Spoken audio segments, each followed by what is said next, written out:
লেখক শফিউল বারী হঠাৎ করে গুরুতর অসুস্থ হয়ে পড়ার কারণে গতকাল রাতে তাকে হাসপাতালে নিয়ে আসা হয়। মুহূর্তের মধ্যেই তার অসুস্থতার সংবাদ ছড়িয়ে পড়ে সর্বত্র। পাঠক, ভক্তসহ জনসাধারণ ছুটে আসে তাদের প্রিয় লেখককে এক নজর দেখার জন্য। শফিউল বারীর একমাত্র কন্যা শিউলি বারী সোমা আজ সকালে ফিরছেন লন্ডন থেকে ঢাকাতে। আমরা জানতে পেরেছি শফিউল বারী উচ্চ রক্তচাপ, হৃদরোগ ও ডায়াবেটিক সহ ভুগছেন নানা জটিল রোগে।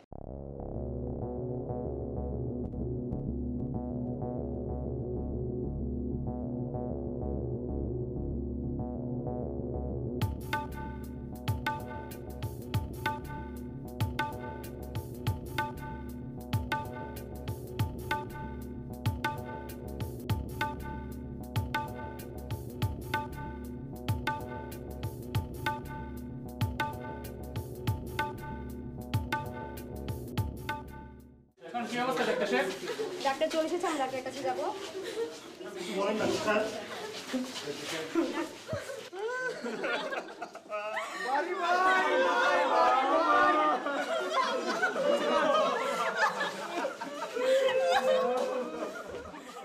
দেশ বরেণ্য লেখক শফিউল বারী আর নেই আমাদের মাঝে। ইন্না লিল্লাহি ওয়া ইন্না ইলাইহি রাজিউন। মৃত্যুকালে তার বয়স ছিল মাত্র ৬২ বছর। শফিউল বারীর মোট প্রকাশিত উপন্যাসের সংখ্যা হয়েছে ১৭। তার প্রথম উপন্যাস মধ্যরাতের যাত্রী। শফিউল বারী তার তৃতীয় উপন্যাস ডুবে ডুবে যার মাধ্যমে পান লেখক হিসেবে ব্যাপক পরিচিতি।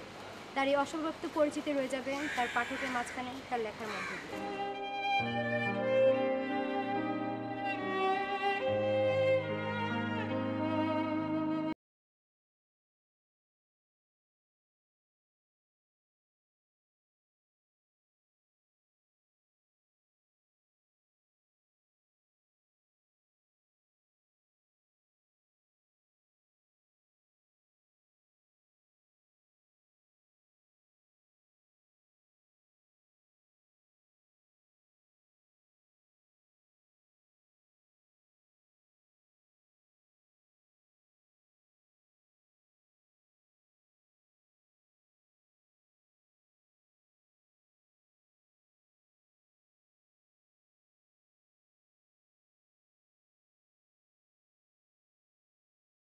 বাবার জি, আমি আপনাকে চিনি, বসুন।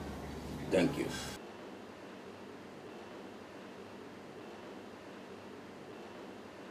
আপনি কথা শুরু করতে পারেন।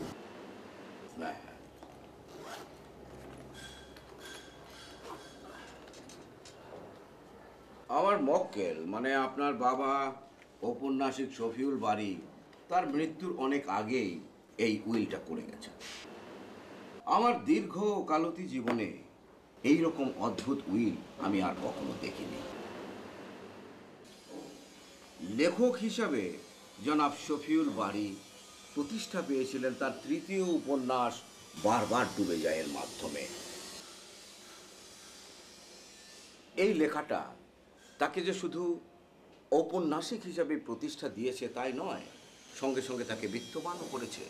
বলতে গেলে তার সমস্ত অর্থ, যশ, খ্যাতি সবই এনে দিয়েছিল এই উপন্যাস। আর এই উপন্যাসটা তিনি লিখেছিলেন বোবা সাইফুল নামক একজন ভবঘুরে দাবারও জীবনের ছায়া অবলম্বন। Right right right.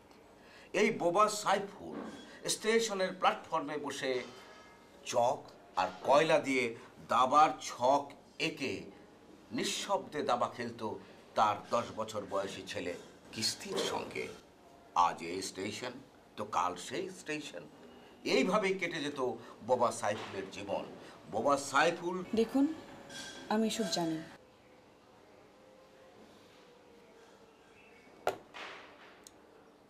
আপনার বাবা বোবা সাইফুলের অদ্ভুত জীবন কাহিনী নিয়ে উপন্যাস লিখে কিস্তি মাত করেছিলেন।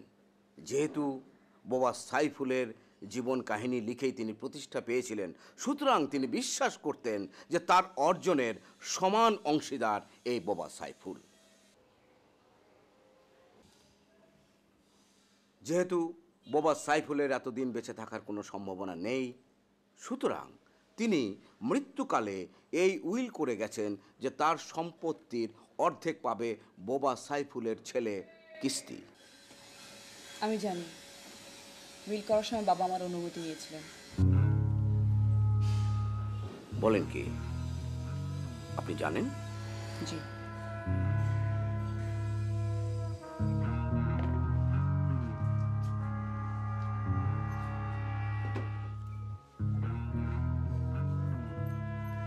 দিন প্লিজ। থ্যাঙ্কস।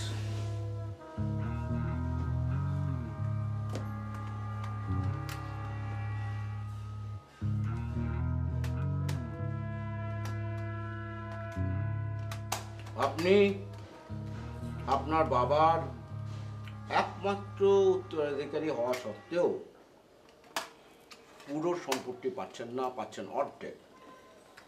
বাকি অর্ধেক পাচ্ছে সম্পূর্ণ অপরিচিত একটা ছেলে। আপনি কি ব্যাপারটা বুঝতে পারছেন? জি। না, আপনি বুঝতে পারছেন না। আপনি আপনার বাবার একমাত্র কন্যা সন্তান, সেই হিসাবে পুরো সম্পত্তি আপনার পাবার কথা, এটা আপনার অধিকার। কিন্তু আপনি পাচ্ছেন সম্পূর্ণ সম্পত্তির মাত্র অর্ধেক। আপনি কি বুঝতে পারছেন না আপনাকে আপনার অধিকার থেকে বঞ্চিত করা হয়েছে?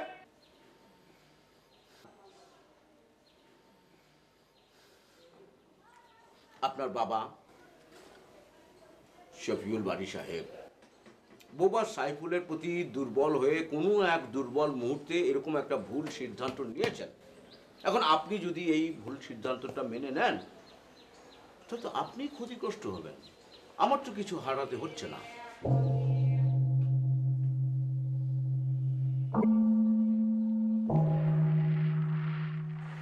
শুনুন, এই মুহূর্তে এই উইলের কথা আমি আর আপনি ছাড়া কিন্তু আর কেউ জানে না। তো এ কথা যদি আর কেউ না জানে তাহলে পুরো সম্পত্তির মালিক হচ্ছেন আপনি। সত্য গোপন করে পুরো সম্পত্তির মালিক হব আমি, এ কথা আপনি ভাবলেন কি করে? বোবা সাইফুলের সাথে যদি বাবার দেখা না হতো তাহলে হয়তো বাবার উপন্যাসটি লেখাই হতো না, আর উপন্যাসটি লেখা না হলে বাবা এত সফলও হতেন না। তাই তিনি তার অর্ধেক সম্পত্তি বোবা সাইফুলের ছেলের নামে লিখে গেছেন, আর আমার এখন উচিত বাবার সেই ইচ্ছেটাকে সম্মান প্রদর্শন করা। Then I am sorry. বোবা সাইফুলের ছেলের নামে আপনি পত্রিকায় একটি বিজ্ঞাপন দিন যেন অতি সত্ত্বর সে আমাদের সাথে যোগাযোগ করে। কিন্তু বোবা সাইফুলের ছেলেকে আমরা চিনব কি করে? কেউ যদি এসে বলে আমি কিস্তি, তখন? উপন্যাসটি লেখার আগে বাবা বোবা সাইফুল সম্পর্কে ডিটেইল ইনফরমেশন তার ডায়েরিতে নোট করেছেন, যার অনেক কিছু উনি উপন্যাসে লিখেননি। ইন্টারভিউর সময় আপনাকে কিন্তু থাকতে হবে, তাই আপনার উচিত ডায়েরিটা পড়া। আপনি বসুন, আমি ডায়েরিটা নিয়ে আসছি।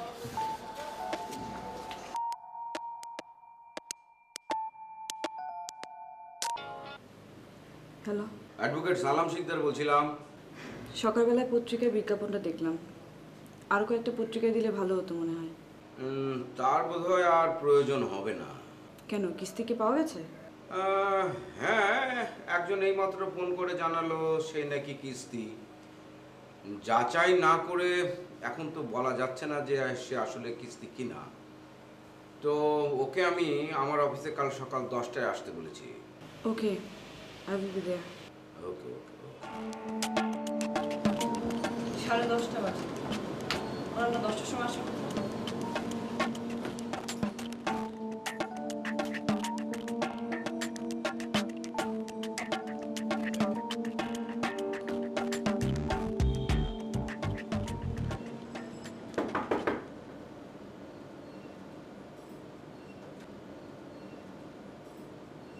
Come in.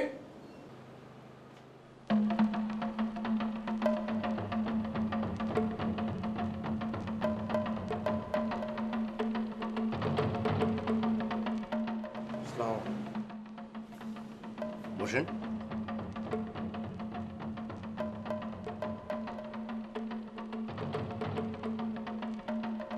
বসুন।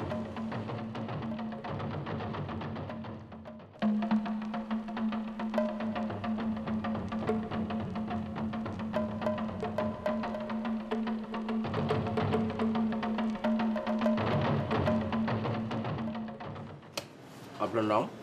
কিস্তি। শুধুই কিস্তি? সামনে পিছনে কিছু নেই? আপনি বোবা সাইফুলের ছেলে? আপনার বাবা বোবা সাইফুল সম্পর্কে কিছু বলুন। কি বলবো?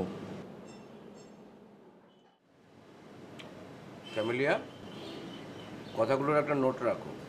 জি স্যার। আপনার বাবা, উনি কি জন্মগতভাবে বোবা ছিলেন? উনি বোবা ছিলেন না। আমি ছাড়া বাবা কারোর সাথে কথা বলতেন না, তাই সবাই ওনারে বোবা সাইফুল নামে ডাকতো। কেন আপনার বাবা আপনি ছাড়া কারোর সাথে কথা বলতেন না? বাবার সাথে মায়ের ঝগড়া হয়েছিল। বাবা রাগ কইরা মায়ের সাথে কথা বলা বন্ধ করে দেন। মা অনেক চেষ্টা করেও বাবারে কথা বলাইতে পারেন নাই। বাবা একদিন হাট থেকে ফিরে দেখে রাগে দুঃখে মা গলায় দড়ি দিছেন। এরপর বাবা আর কারোর সাথে কোনোদিন কথা বলেন।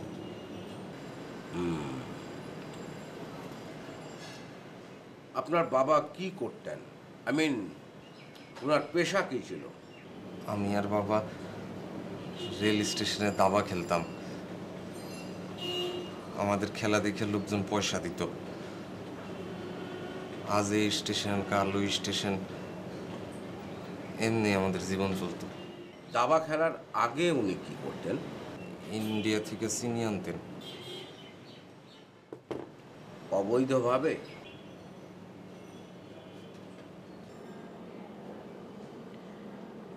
আপনার বাবা চিনির ব্যবসা ছাড়লেন কেন? হাত কাটা যাওয়ার পর বাবা চিনির ব্যবসা ছাইড়ে দেন। আপনার বাবার হাত কাটা গিয়েছিল কিভাবে? ধরা পড়ার ভয়ে বাবা ট্রেন থেকে তাড়াতাড়ি নামতে গেছিল বস্তা সহ। তখন তার হাতটা ট্রেনের চাক্কার নিচে ঢুকে যায়। এবার আপনি আপনার বাবার দাবা খেলার গল্প বলেন। স্টেশনে আমি আর বাবায় চক দিয়া নাইলে কয়লা দিয়া দাবার ঘর করতাম।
মানুষের অনুরোধে আমরা একটানা গেম খেলতাম।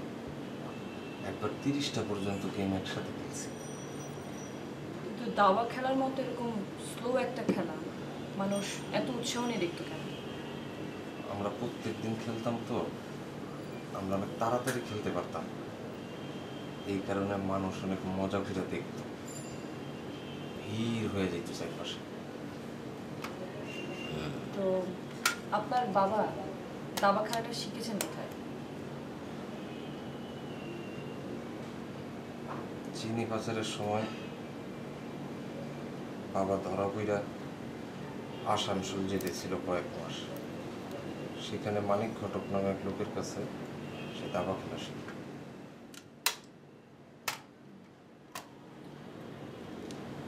আপনি পড়াশোনা করেছেন? বাবা মারা যাওয়ার পর স্টেশনে কুলিগিরি করতাম। পরে একজন পাত্রী এসে আমার যশোরের একটা গির্জায় নিয়ে সেইখানে পড়াশোনা করছে।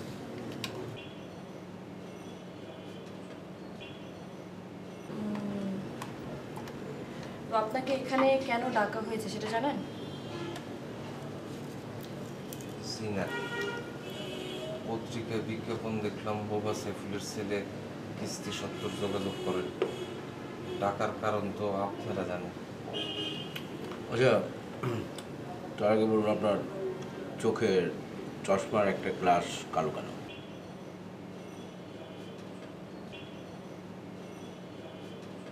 পানি খাই। প্লিজ।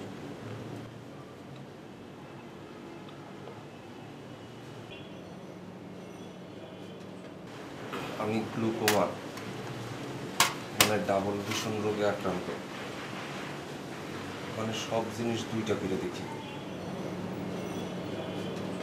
এই রোগ সচরাচর কারো হয় না, 10 লাখে একজন মানুষের হয়। আপাতত এটার কোনো চিকিৎসা নেই। এই চশমার একটা কাজ সবসময় কালা করে রাখি। ঠিক আছে, আপনি এবার যেতে পারেন। তবে আগামীকাল আপনাকে আবার আসতে হবে সকাল 10টায়। জি 10টা মানে কিন্তু 10টা, আজকের মতো দেরি করবেন না। জি। আসসালামু আলাইকুম।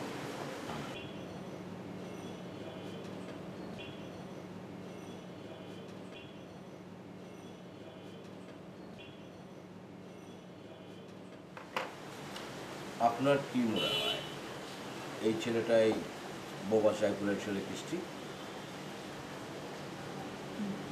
আর ইউ কনফিডেন্ট? কেন, আপনার কোনো সন্দেহ আছে?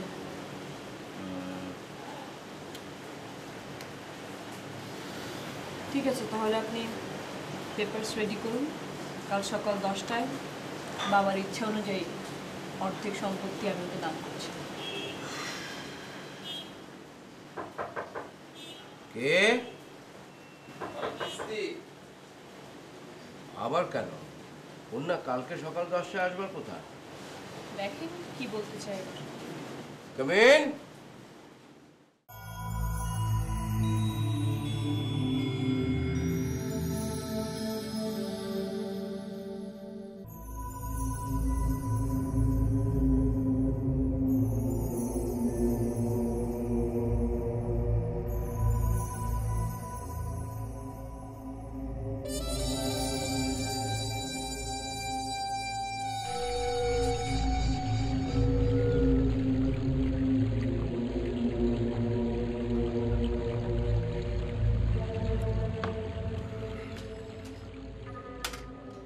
আপনি বোবা সাইফুলের ছেলে কিস্তি?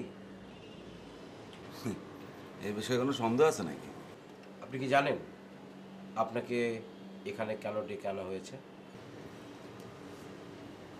এ কি মুশকিল, আমি জানবো কেমন? আপনারই তো আমার খোঁজে পত্রিকা বিজ্ঞাপন দিয়েছেন।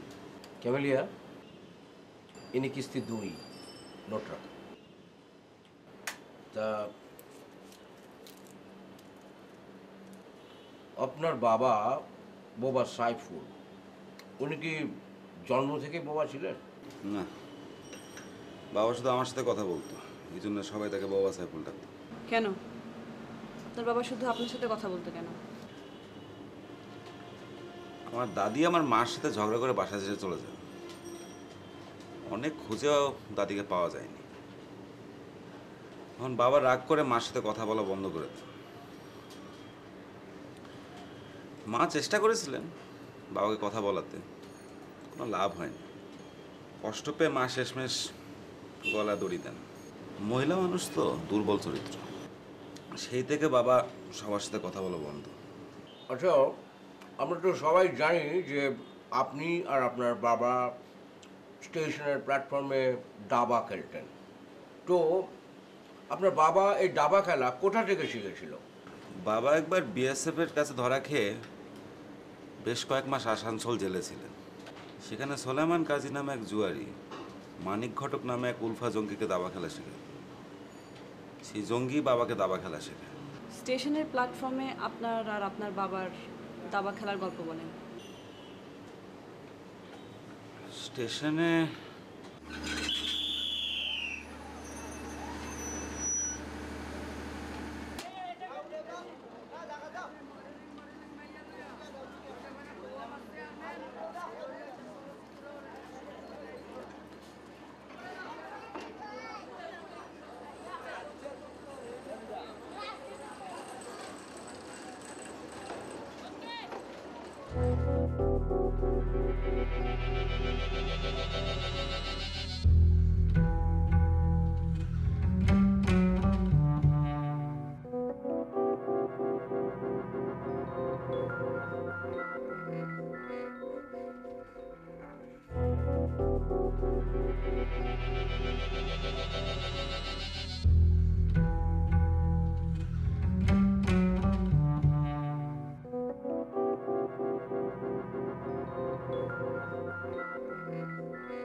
আপনি এখন যেতে পারেন। আগামীকাল সকাল 11টায় আপনাকে আবার আসতে হবে।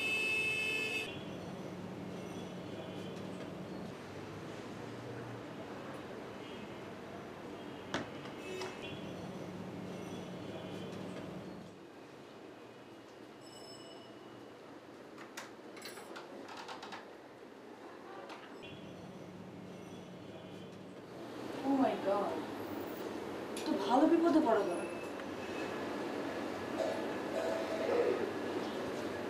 আচ্ছা, আপনার কি মনে হয় কোনটা আসল কিস্তি? কথা শুনে তো মনে হচ্ছে এখন পরের ছেলেটাই আসল কিস্তি। কেন? কারণ পরের ছেলেটার উত্তর প্রথম ছেলেটার উত্তরের থেকে অনেক অনেক স্পেসিফিক আর ডিটেইল।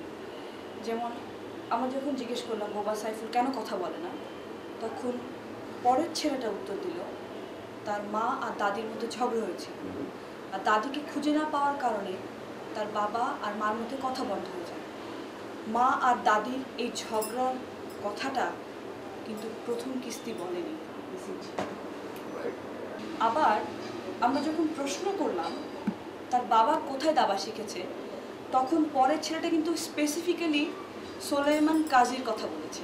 সোলাইমান কাজী নামক একজন জুয়ারির কাছে মানিক ঘটক দাবা শিখেছে, আর তার বাবা শিখেছে মানিক ঘটকের কাছে। প্রথম ছেলেটা মানিক ঘটকের কথা বলেছে, সোলাইমান কাজীর কথা বলেনি।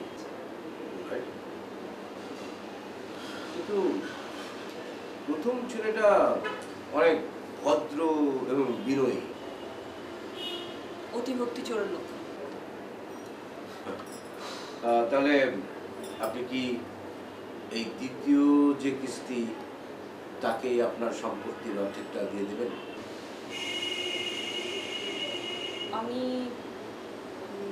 আমি আরেকটা বার প্রথম কিস্তি এবং দ্বিতীয় কিস্তি দুজনের সাথে কথা বলতে চাই। আমার কেন যেন মনে হচ্ছে প্রথম ছেলেটাই আসল কিস্তি। না, আমার মনে হচ্ছে পরের ছেলেটাই আসল কিস্তি।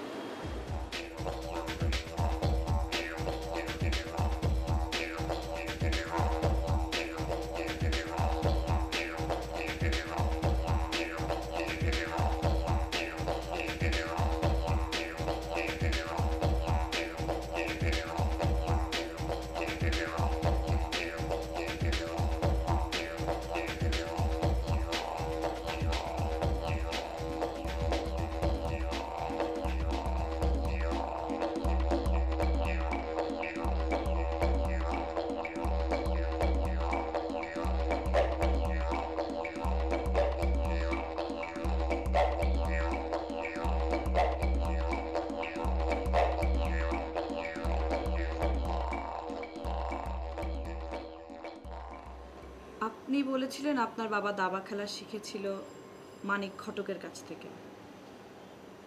মানিক ঘটক কার কাছে শিখেছিল?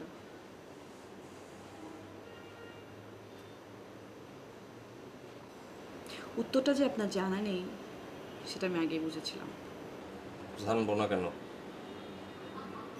মানিক ঘটক দাবা খেলা শিখছিলেন সুলেমান কাজীর কাছে। সুলেমান কাজীর বাড়ি আসাম বর্ডারে। ওয়েল, আপনি বলেছেন আপনার মা আপনার বাবার সঙ্গে কথা বলতেন না। আপনার মায়ের সঙ্গে আপনার বাবার কি কারণে ঝগড়া হয়েছিল? অজুর পানি দিতে দেরি হয়, দাদির সাথে মায়ের ঝগড়া লাগে। ঝগড়ার এক পর্যায়ে দাদি বাসা থেকে বাইর হয়ে যায়। এই কারণে বাবা আর মায়ের মধ্যে ঝগড়া লাগে।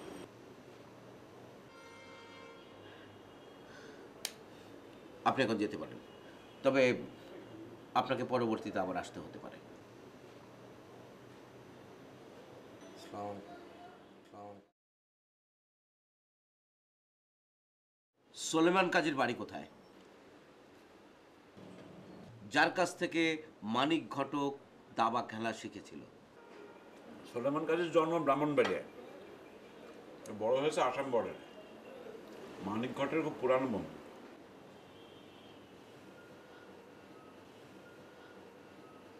আচ্ছা, আপনার মার সাথে আপনার দাদির ঝগড়া হয়েছিল কেন?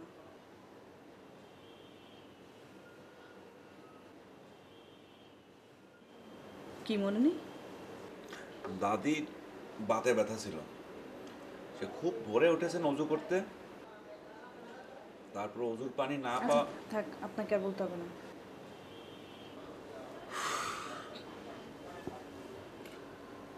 আপনি যেতে পারেন।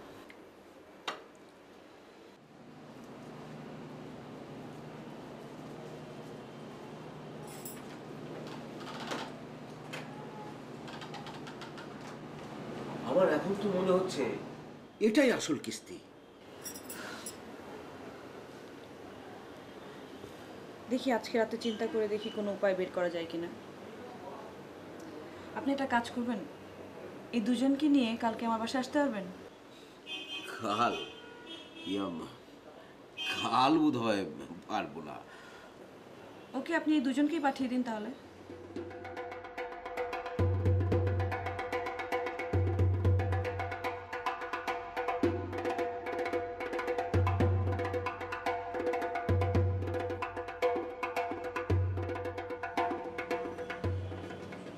আপনাকে দেখলে মনে হয় আপনি আসল কিস্তি, আবার আপনাকে দেখলে মনে হয় আপনি আসল কিস্তি। আসলে আপনার দুজনের মধ্যে আসল কিস্তি কে? আমি কিস্তি,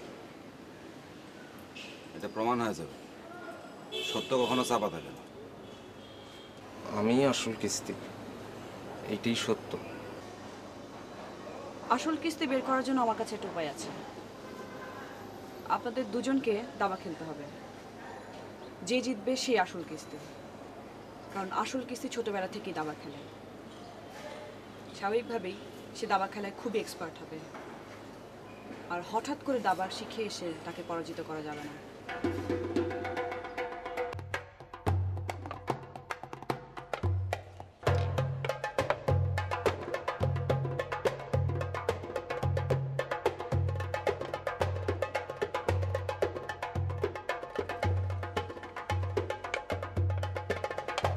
Check.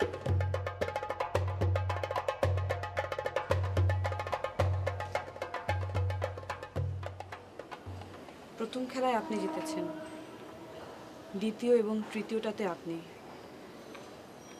চতুর্থ খেলায় আপনি, পঞ্চম খেলায় জিতেছেন আপনি, ষষ্ঠটাতে আবার আপনি, আর 7 নাম্বার খেলায় ড্র। তার মানে খেলায় ড্র হয়েছে।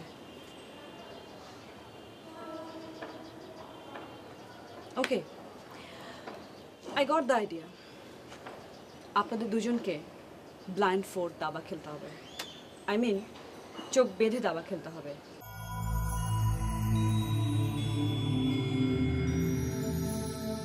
E2K E4 গেল। E7 কি 5? D4K D67 A7K6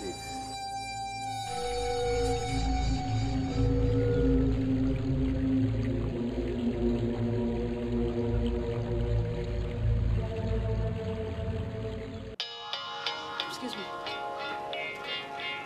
হ্যালো, একটু ওয়েট করুন প্লিজ আপনার। হ্যাঁ,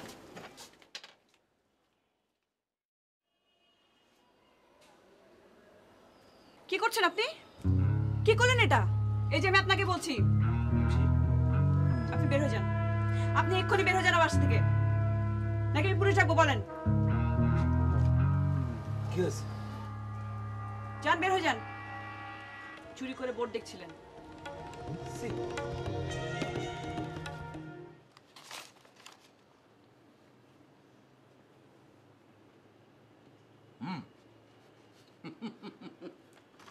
কংগ্রেচুলেশনস, কংগ্রেচুলেশনস। আর অল্পক্ষণের মধ্যেই আপনি বিখ্যাত ঔপন্যাসিক শফিউল বাড়ির অর্ধেক সম্পত্তির মালিক হচ্ছেন। কংগ্রেচুলেশনস।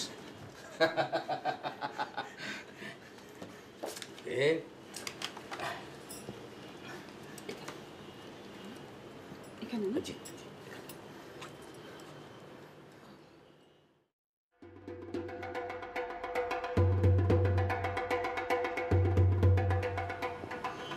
সাইন করার আগে একটা শেষ প্রশ্ন। জি, আপনার দাদির নাম কি? বলুন। কি মনে পড়ছে না? হ্যাঁ, আচ্ছা ঠিক আছে, আপনাকে আর একটু সহজ প্রশ্ন করব। বাবা মার নাম তো সাধারণত কেউ ভোলে না, তাই না? আপনার মার নাম যেন কি? আপনার মার নাম?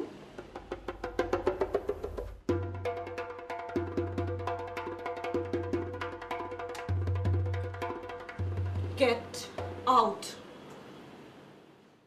Get out! Just get out! I don't care about!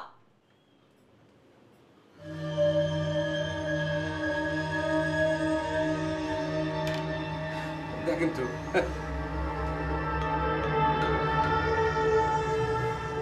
Sorry, আপনার প্ল্যানটা আমি সাকসেসফুল হতে দিলাম।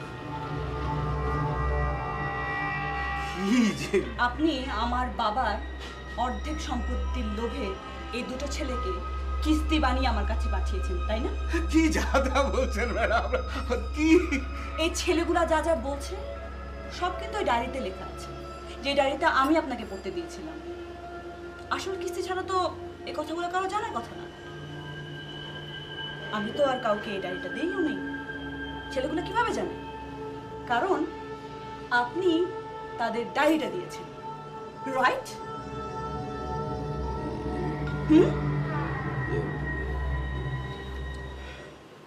আপনাকে ডায়েরিটা দেওয়ার আগে আমি ডায়েরি থেকে কয়েকটা পাতা ছিঁড়ে রেখেছিলাম,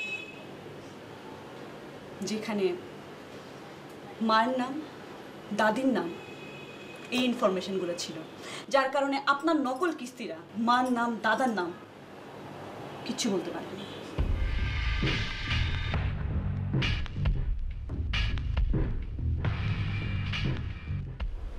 ছি, মানুষ লোভের জন্য এত ছোট হয়ে যায়, এটা আমার জানা উচিত।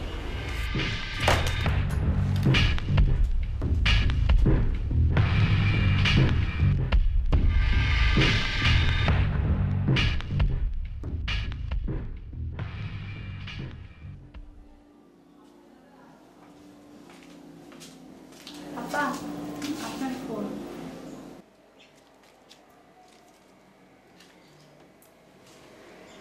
হঠাৎ কি মনে করে? এইমাত্র একজন ফোন করে জানালো সে নাকি কিস্তি। আবার কাকে কিস্তি বানিয়ে আনছেন? ছি, এ বিষয়ে আর লজ্জা দেবেন না। ঠিক আছে, তো আপনার তৃতীয় কিস্তিকে নিয়ে কালকে সকাল 10টায় অফিসে আসুন। ঠিক আছে, তাহলে কালকে দেখা হচ্ছে সকাল 10টায়।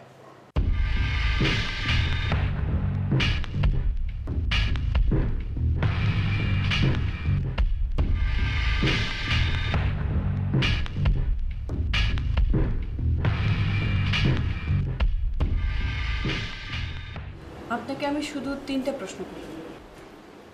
আপনার দাদির নাম কি? জেবুন্নেসা। আপনার মার নাম? মরিয়ম। আপনার বাবা আপনার দাদার পকেট থেকে একবার টাকা চুরি করেছিলেন, সেজন্য আপনার দাদা আপনার বাবাকে খুব মেরেছিলেন। আপনাকে বলতে হবে আপনার বাবা পকেট থেকে কত টাকা চুরি করেছিলেন। আমার যতদূর মনে পড়ে মানে আমার বাবা কখনই আমার দাদার কাছ থেকে কোনো টাকা চুরি করেনি। গ্রেট, আমি কনফার্ম এই আসল কিস্তি।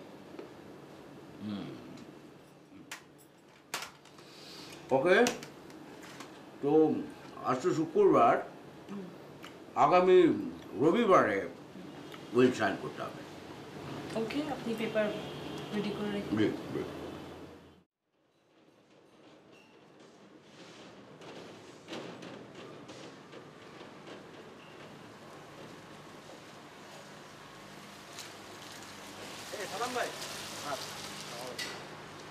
আসল কিস্তিকে খুঁজে পাওয়া গিয়েছে। আগামী রবিবার দিন সকালবেলা সোমা তার সম্পত্তির অর্ধেক ওই কিস্তির নামে লিখে দিচ্ছে। তো আমরা যা এত কষ্ট করলাম, আমাদের পারিশ্রমিক দেবেন না? পারিশ্রমিক? অনেক বড় বড় কথা। কাজের বেলায় কিছু নেই, ঘন্টা, আবার পারিশ্রমিক। তোমাকে যেন আমার চোখের সামনে আর কোনোদিন না দেখি পারিশ্রমিক।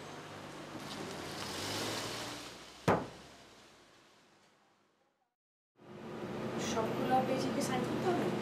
জি। এ আসল কিস্তি না, এ আসল কিস্তি না। হোয়াট? জি, আমরা খোঁজ দিয়ে দেখছি এই ছেলেরা মাহবুব আলম, সে মাত্র গত সপ্তাহে লন্ডন থেকে এসেছে। সে যে হোটেলে থাকে সেই হোটেলের পরিচয়পত্র হিসেবে একটা পাসপোর্ট জমা দিচ্ছে, সেটা ব্রিটিশ পাসপোর্ট। স্যার, এই ছেলে সম্ভবত ম্যাডামের কিছু হয়, সম্পত্তির লোভে এই ছেলের কিস্তি হিসেবে সাজাইছে।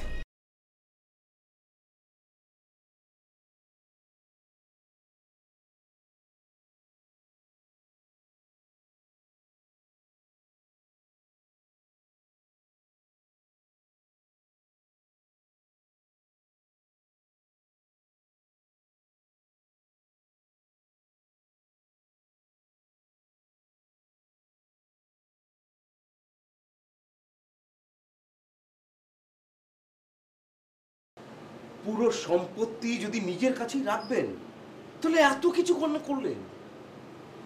আমি তো প্রথমে আপনাকে বলেছিলাম যে এই উইলের কথা আমি আর আপনি ছাড়া আর কেউ জানে না। আর কেউ যদি না জানে তাহলে তো পুরো সম্পত্তির মালিক আপনি। তখন তো আপনি আমাকে বলেছিলেন যে আপনার বাবার ইচ্ছাই আপনার ইচ্ছা। তো এখন আপনার বাবার ইচ্ছা আপনার অনিচ্ছায় পরিণত হলো কেন? প্রথমে আমার বাবার ইচ্ছাই তো আমার ইচ্ছা ছিল। তারপর আপনি যখন সম্পত্তির লোভে একটার পর একটা নকল কিস্তিকে আমার সামনে দাঁড় করাচ্ছিলেন, আমি তো আসল কিস্তির আশায় ছেড়ে দিয়েছিলাম। তারপর ভাবলাম এইসব নকল কিস্তিকে সম্পত্তি দিয়ে কি লাভ হবে, বেটার আমার কাছে রাখি। ওয়েল, তাহলে আপনার বাবার করে যাওয়া উইলের কি হবে? আমরা কি আসল কিস্তির জন্য অপেক্ষা করব? জানি না।